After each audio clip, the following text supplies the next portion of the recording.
Hello everyone, good morning to all of you. आइए आज हम लोग वेस्टर्न पॉलिटिकल थिंकर्स को पढ़ रहे हैं। वेस्टर्न पॉलिटिकल थिंकर्स यानी कि पाश्चात्य राजनीतिक विचारक। पाश्चात्य राजनीतिक विचारक में सबसे पहले हम प्लेटो को पढ़ रहे हैं। प्लेटो के ऊपर जितने भी क्वेश्चंस बन रहा है, सारे क्वेश्चंस को हम पिछले 3-4 क्लास से हम लोग पढ़ रहे हैं। आज हम लोग पढ़ेंगे प्लेटो का आदर्श राज्य क्या है, आइडियल स्टेट। प्लेटो का आइडियल स्टेट पढ़ेंगे। आइडियल स्टेट में इसकी क्या विशेषता है, प्लेटो के आइडियल स्टेट आदर्श राज्य की विशेषता को मुख्य रूप से पढ़ेंगे। प्लेटो ने अपने रिपब्लिक में जिस प्रकार से राज्य का चित्रण किया है वह एक आदर्श राज्य है, आइडियल स्टेट है।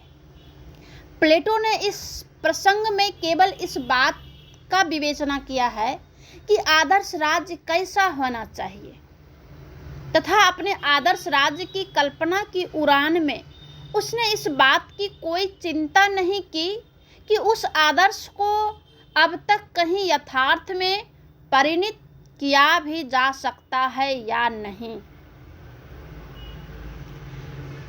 ये आइडियल स्टेट, आदर्श राज्य और आदर्श राजा प्लेटो के दिमाग में या प्लेटो के समय में, प्लेटो जो जिस समय ये सिद्धांत दिया उस समय आता है जब प्लेटो के गुरु सुकरात को वहाँ के राजा जो है विष दे देता है, विष पिलाया जाता है और सुकरात की मृत्यु हो जाती है। उसके बाद से प्लेटो जो है राज्य और राजा के ऊपर क्या होना चाहिए, कैसा राजा होना चाहिए, किस प्रकार का राज्य होना चाहिए, कैसा शासन व्यवस्था होना चाहिए, उसके ऊपर जो है इन्होंने अपना तर्क देते रहे।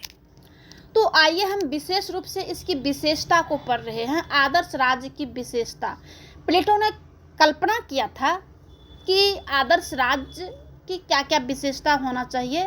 प्लेटो ने राज्य में कैसी शासन व्यवस्था होनी चाहिए उसकी जो है कुछ विशेष बातें को बता रहे हैं, जिसमें कि पहला है प्लेटो का आदर्श राज्य दार्शनिकों द्वारा शासित होने वाला राज्य है, यानी दार्शनिक, फिलोसफर। प्लेटो ने राज्य करने के लिए राजा को आदर्श होना चाहिए ऐसा माना है, और जो राजा होंगे उन्हें जो है प्लेटो ने 50 वर्ष तक शिक्षा ग्रहण करने की बात कही है, तब जाकर के जो है उसे राजा बनना चाहिए। दूसरा जो पॉइंट्स है कि मानव आत्मा के 3 गुण विवेक, साहस और वासना के आधार पर प्लेटो के आदर्श राज्य में 3 प्रमुख वर्ग क्रमशः शासक या अभिभावक, दूसरा सैनिक और तीसरा उत्पादक वर्ग। शासक या अभिभावक को विवेक होना चाहिए, सैनिक वर्ग को साहस होना चाहिए और उत्पादक वर्ग जो खेती गृहस्थी जो व्यापार करेंगे उन्हें जो है वासना में रहित होना चाहिए, ऐसा प्लेटो की विशेषता है। तीसरा जो पॉइंट है कि प्लेटो के आदर्श राज्य में कार्य संबंधी विशेषीकरण का सिद्धांत लागू है।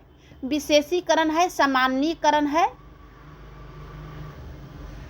ये जो है प्लेटो की विशेषता है। चौथा जो पॉइंट्स है, प्लेटो के आदर्श राज्य की न्याय व्यवस्था के अनुसार समाज के विविध वर्गों के लोग निर्धारित कार्य करते हैं, यानी कि वर्ग व्यवस्था की बात जो है इन्होंने कहा है। सारे वर्ग के लोग सारे कार्य नहीं कर सकते हैं ऐसा इनका मानना है।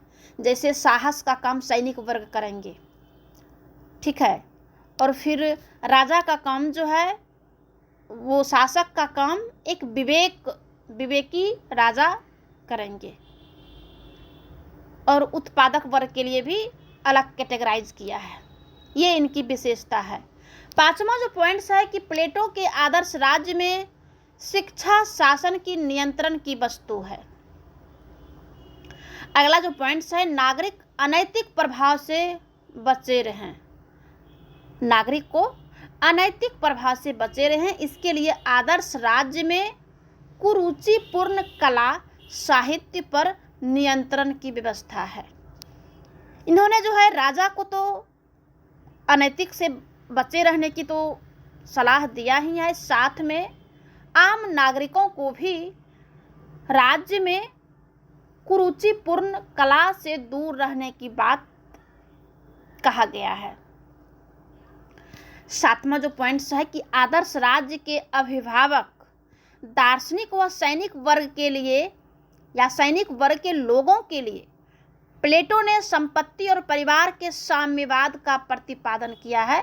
ये प्लेटो के संपत्ति और साम्यवाद का सिद्धांत प्लेटो के संपत्ति और परिवार, जिसे कि स्त्रियां या पत्नियां भी कहा जाता है, इसके ऊपर इन्होंने सिद्धांत दिया है, जो कि हमने लॉन्ग क्वेश्चन में हम पढ़ा चुके हैं। इसे आप लोग देख लेंगे कि किस प्रकार का प्रतिपादन इन्होंने किया है। आठवां जो पॉइंट्स है कि प्लेटो के आदर्श राज्य में पुरुषों के समान ही लियो को भी शिक्षा, जीवन यापन व शासन में भाग लेने का अधिकार प्राप्त हो। नवा जो पॉइंट है वो है प्लेटो का आदर्श राज्य एक सर्वाधिकारवादी राज्य है। प्लेटो का जो आदर्श राज्य है, प्लेटो का जो आदर्श आइडियल स्टेट है, वो एक सर्वाधिकारवादी राज्य है। ये प्लेटो का आदर्श राज्य की विशेषता है। प्लेटो का अपना ये विशेषता है, अपना विचार है। धन्यवाद।